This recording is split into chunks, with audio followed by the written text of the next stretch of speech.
Salut tout le monde, alors cette vidéo elle est intéressante pour toi si tu es actuellement en première et que tu projettes de faire physique-chimie en terminale ou bien si tu es en terminale et que tu fais la spécialité physique-chimie. Donc c'est encore une vidéo dans laquelle on va expliquer pourquoi les maths sont ultra importantes et ultra présentes dans la spécialité de physique-chimie en terminale et pourquoi il est nécessaire lorsque tu es en terminale et que tu as l'aspect physique-chimie, pourquoi il est nécessaire d'avoir des bonnes bases en mathématiques. J'en ai parlé, mais là en fait ce qu'on va faire dans cette vidéo, c'est que je vais te montrer concrètement sur des petits exemples. Parce que constamment avec les élèves, j'ai cette difficulté qui ressort avec certains élèves, pas tous, cette difficulté qui ressort de devoir réexpliquer quasiment l'intégralité des fois de certains chapitres du programme de première quand on est sur des exos, là en l'occurrence c'est la mécanique.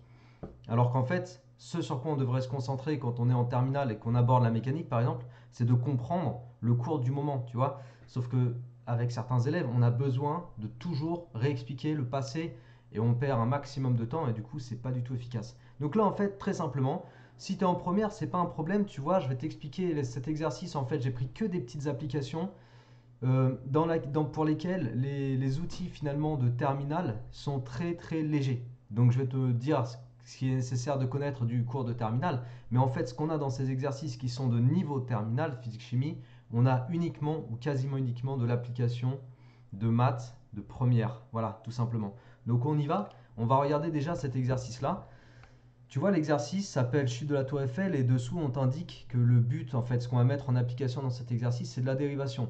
On nous dit quoi? On nous dit on étudie le mouvement d'un objet lâché depuis le troisième étage de la tour Eiffel, dont l'altitude au cours du temps est décrite par cette équation. Alors, équation horaire, c'est un mot que tu connais pas si tu es en première. Si tu es en terminale, tu vas le rencontrer ou tu l'as déjà rencontré. Mais ça veut juste dire que l'altitude en fonction du temps évolue suivant cette fonction. Donc déjà, première chose, je ne dois pas être largué dans le fait de me dire, voilà, j'ai une fonction mathématique dont la variable c'est t, c'est le temps, et cette fonction décrit l'altitude en fonction du temps, l'évolution de l'altitude en fonction du temps. Tu vois, rien que ça, je sais que certains élèves bug sur l'interprétation d'une telle équation, mais rien que ça, en fait, on est déjà dans des bases et des compétences de première, et même de seconde, et même en fait de toute ta scolarité avant, parce que les fonctions, tu les découvres déjà au collège. Donc j'ai une fonction mathématique en fait, dont la variable c'est le temps, et le reste c'est quoi? C'est des constantes. D'autant plus, j'ai pas mis la suite de l'exercice, mais on te dit que A c'est 9,81 mètres secondes moins 2, et puis on te dit que H3 c'est, je sais pas, mettons 5 mètres. On s'en fiche de toute façon, peu importe. C'est pas l'important. Mais en tout cas, dans les données de l'exercice, on te donne les valeurs de A et de H3. C'est-à-dire que dans les données, on t'indique que A et H3 sont des constantes et T est une variable. Rien que ça, on est dans l'analyse ici qu'on a une fonction et on n'est pas dérangé par le fait d'avoir uniquement une écriture littérale. Tu vois? Alors, on te dit on a deux repères. En fait, on a deux possibilités d'axe OZ, des deux repères représentés sur la photo, ici et là. Identifier celui choisi pour la modélisation de la coordonnée ZT. En gros, identifier celui qui est raccord avec cette fonction-là. Et là, ce n'est pas un outil de terminal que je vais utiliser. En fait, pour répondre à cette question 1, c'est un outil de première que je vais utiliser. À la fois un outil de première lié à la dérivation en maths et à la fois de la logique. Vois-tu, d'après la situation qu'on nous propose, si je choisis cet axe-là, vu qu'il est fléché vers le bas, vu que j'ai la chute d'un objet qui passe de l'étage 3, c'est l'étage 3, ouais, enfin au sol, quoi, qui tombe vers le sol, ça veut dire qu'en partant de l'étage 3 et en allant vers le sol, si je suis dans cette représentation, Z, le Z de départ, sera plus petit que le Z final. Pourquoi? Parce que j'ai un axe qui est fléché vers le bas. Donc en fait, avec cet axe-là, les valeurs de Z augmentent quand l'objet chute vers le sol. Donc plus l'objet se rapproche du sol, plus Z augmente. C'est une idée. On a le droit de faire un axe comme ça. Tu vois, c'est pas parce que c'est incohérent dans notre appréciation de la notion d'altitude qu'on ne pourrait pas avoir cet axe. En fait, les axes, tu les flèches dans le sens que tu veux. Après, il faut que ton équation, au niveau des signes, corresponde, c'est tout. Donc on pourrait très bien avoir ça. Et puis avec cet axe-là, vu que l'axe est fléché vers le haut, ça veut dire que l'altitude de départ, elle est ici, et puis l'altitude d'arrivée, elle est ici. Donc l'altitude, elle fait quoi? Elle diminue. Donc la question, pour répondre à la question 1, Tout est question de savoir si au cours du temps, l'altitude augmente ou diminue. Qu'est-ce que je vais faire là? Ben, je vais juste aller regarder la variation de z. C'est tout. Et je suis dans quoi là? Ben, je suis juste dans une interprétation logique de la situation. Et vu que je cherchais la variation d'une fonction, ben, je vais la dériver. Alors en physique, on noterait pas z', on noterait dérivée de z par rapport au temps. Et si tu es en première, tu connais pas encore cette notation, tu la découvriras. Ceux qui sont en terminale et qui ont déjà fait la méca, ils commencent à connaître. Mais on va juste regarder la dérivée. Donc après, on fait quoi? Bah, z', c'est je prends ma fonction et je dérive tout simplement. La dérivée de t carré, c'est 2t. Moins a sur 2, c'est un facteur, il reste identique, il reste là, fois 2t. Plus h3, c'est une constante seule, c'est pas un facteur, c'est pas un facteur de la variable t, donc h3, ça dégage. La dérivée d'une constante, c'est 0. Donc moins a sur 2 fois 2t, il va me rester quoi? Il va me rester moins a fois t. Ensuite, a, comme je te l'ai dit, dans les données, on nous indique la valeur 9,81, mètres secondes moins 2. On connaît cette valeur, c'est g. Donc a est positif, t est positif puisque t c'est une durée. Donc logiquement, moins a fois t est négatif. Règle des signes. Qu'est-ce que j'ai dit? Moins a fois t, oui, négatif parce que moins par plus, ça fait moins. Ok? Donc si moins a fois t est négatif, bah, ça m'amène à dire que la dérivée z' est négative. Donc quelque part, ça m'amène à dire que z est décroissante. Voilà. Z est décroissante, ça correspond à cet axe-là. Puisqu'avec cet axe-là, au cours de la chute, plus l'objet chute vers le sol, plus Z diminue, puisque l'axe est fléché vers le haut. C'est-à-dire que cette valeur-là, cette graduation, sera plus grande que celle-là, sera plus grande que celle-là, etc. Okay. Donc, l'axe de droite correspond à notre situation. C'est l'axe OZ fléché vers le haut. Voilà. Et tu vois, pour répondre à cette question, j'ai rien utilisé du cours de terminale. Rien du tout. J'ai juste fait de l'application du cours de maths de première et de la dérivation, l'étude de variation. C'est tout. On continue pour que tu vois. La question 2, déterminer la composante du vecteur Vz. Donc ça, en fait, on a une relation qui nous dit que Vz, c'est la dérivée de z par rapport au temps. Donc en fait, c'est z'. Donc en fait, je l'ai déjà, c'est moins a fois t. Et c'est pas grave, c'est comme si on avait déjà fait en fait en retrouvant le même résultat, c'est comme si finalement on avait déjà commencé à répondre à la question dans la question 1. C'est-à-dire qu'il y a peut-être une autre solution pour la question 1, peut-être une autre explication plus littérale. Mais moi je m'en fiche, j'utilise l'outil que je veux et personne ne peut m'empêcher d'utiliser une variation de fonction pour répondre à la question 1. Donc pour la question 2, on a déjà la réponse parce qu'on l'a fait dans la question 1. Vz, c'est la dérivée de z par rapport au temps. Donc la dérivée de z par rapport au temps, z' moins a fois t. Terminé. En déduire les normes des vitesses de l'objet au moment où il atteint le deuxième étage, puis le premier étage. Donc là, en fait, je ne vais pas faire la résolution de la question 3, je ne ferai pas non plus la question 4. Mais je vais juste rappeler quelque chose, pareil, la norme d'un vecteur, c'est quelque chose qu'on voit en seconde et aussi éventuellement en première. Norme d'un vecteur. Là, on est pareil dans de l'application de ce qu'on sait faire normalement, d'après ce qu'on a appris en maths, de ce qu'on sait faire depuis les classes précédentes. Quand tu as un vecteur u de coordonnées ux, uy, tu vois, la norme du vecteur u, dans un repère cartésien, on t'a appris à dire que c'était racine carrée de ux au carré plus uy au carré. Et ça, je t'en ai parlé, je pense déjà, dans plusieurs vidéos. Donc ici, dans notre situation, le vecteur vitesse, il a une coordonnée suivant x qui est nulle, puisque c'est comment dire, un mouvement vers le bas, donc descendant, et vertical. Chute verticale, ça veut dire que j'ai pas de coordonnées suivant x pour mon vecteur. Et puis vz, on a dit que c'était moins a fois t.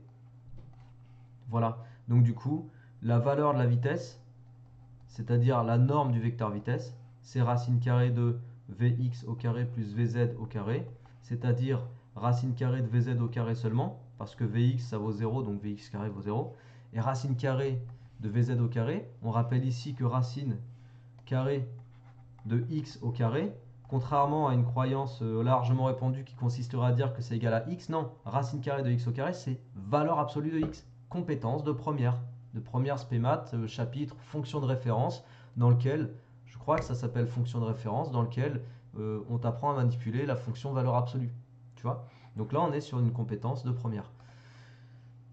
Donc la vitesse, c'est quoi? C'est valeur absolue de Vz, c'est-à-dire valeur absolue de moins a fois t, c'est-à-dire a fois t. Tu vois? Et si je ne connais pas en fait cette subtilité liée à la valeur absolue, liée à une compétence de première, je risquerais d'écrire que racine carrée de Vz au carré c'est Vz, tu vois? C'est Vz. Et c'est moins a fois t. Et là, ce serait faux. Là, j'aurais une faute là. Parce qu'une norme, c'est toujours positif. Donc je ne peux pas me sortir un résultat négatif, vois-tu.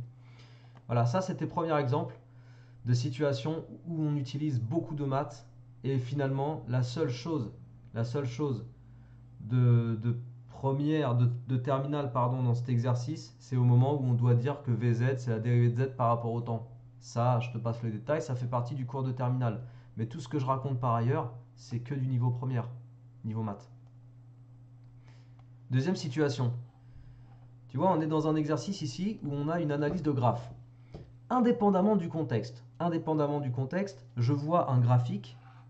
Et graphique, qui dit analyse graphique, dit je dois m'intéresser à ce qui est représenté sur les axes pour comprendre qui est représenté en fonction de quoi. Et là, si je lis l'axe des ordonnées, je vois qu'on représente une coordonnée appelée x en fonction du temps. Donc mathématiquement, ça m'amène à dire qu'on est en train de considérer une fonction x, t. Mais ça, j'ai pas besoin d'être en terminale pour apprendre ça. Parce que quelque part, on t'a appris à lire des graphiques, pour le coup, depuis le collège. Je regarde les ordonnées, je regarde les abscisses, et j'ai machin en fonction de truc. Ce qui s'écrit machin en fonction de truc. Tu vois? Machin est en ordonnée, truc est en abscisse. Ça, on est censé savoir le faire. Donc là, la lecture de mon graphique m'amène à considérer que ce graphique-là, c'est la représentation graphique, me présente en fait la droite représentant x en fonction du temps.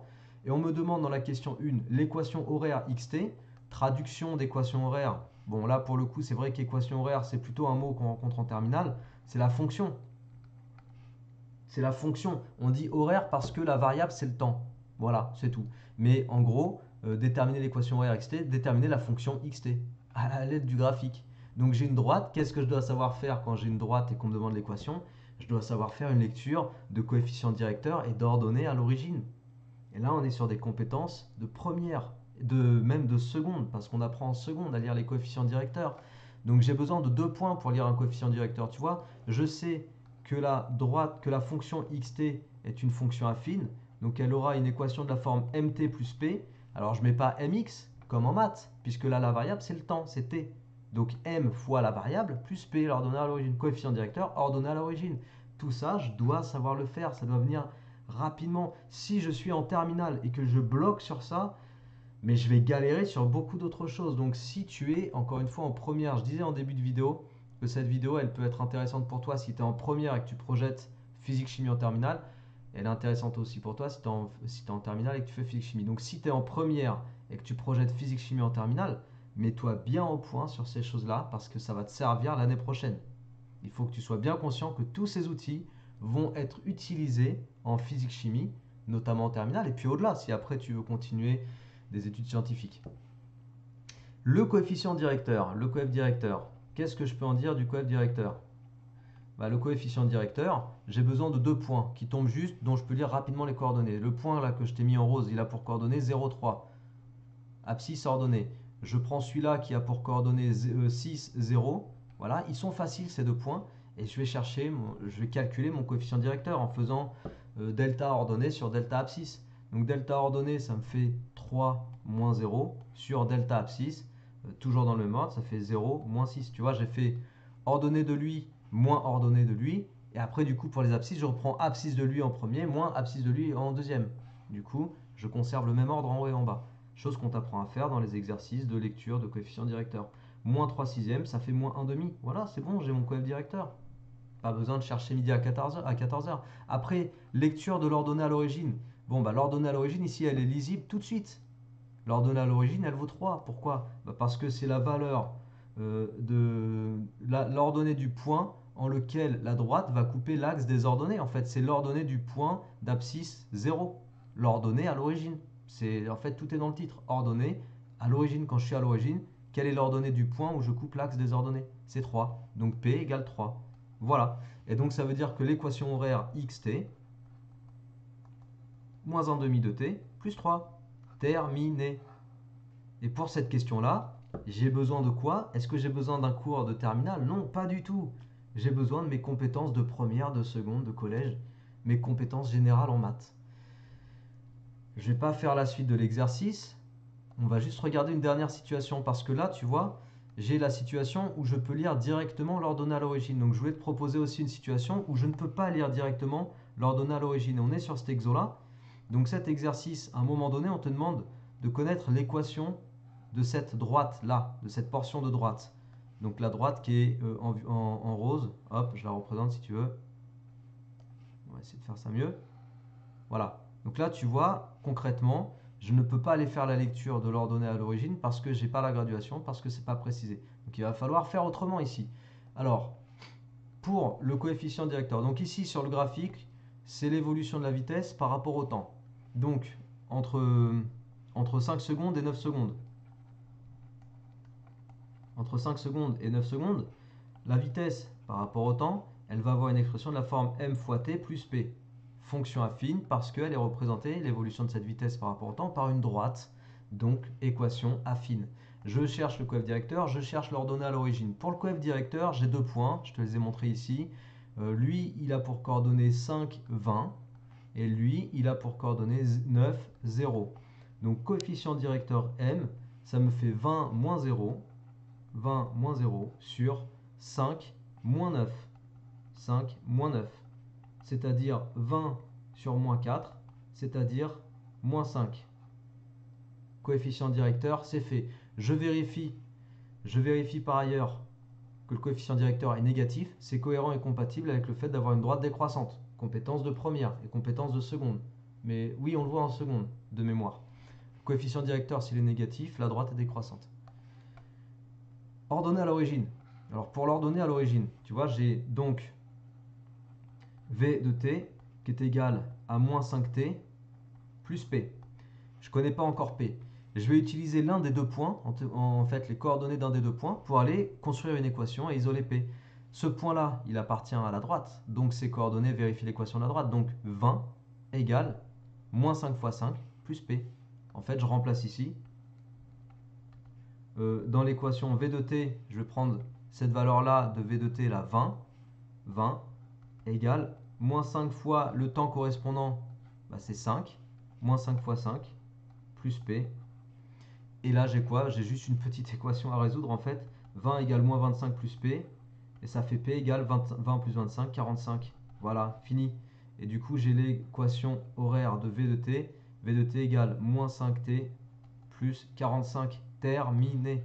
Et je peux même vérifier que cette fonction-là est compatible avec le point ici. Je remplace t par 9. Moins 5 fois 9, ça fait moins 45. Moins 45 plus 45, ça fait 0. C'est bon. Les coordonnées de ce point-là vérifient aussi cette équation. Tout va bien. Et tu vois, je ne fais pas le reste de l'exo, bien sûr. Voilà, je t'ai montré en fait, avec cette vidéo, comment des petits outils de première en maths ou de seconde, de maths niveau seconde, vont te servir de façon évidente sur certains exercices et même beaucoup d'exercices en physique-chimie terminale. Je pense que ça te donne une bonne idée de ce qu'on peut attendre de toi. Conclusion pour cette vidéo, pour conclure cette vidéo.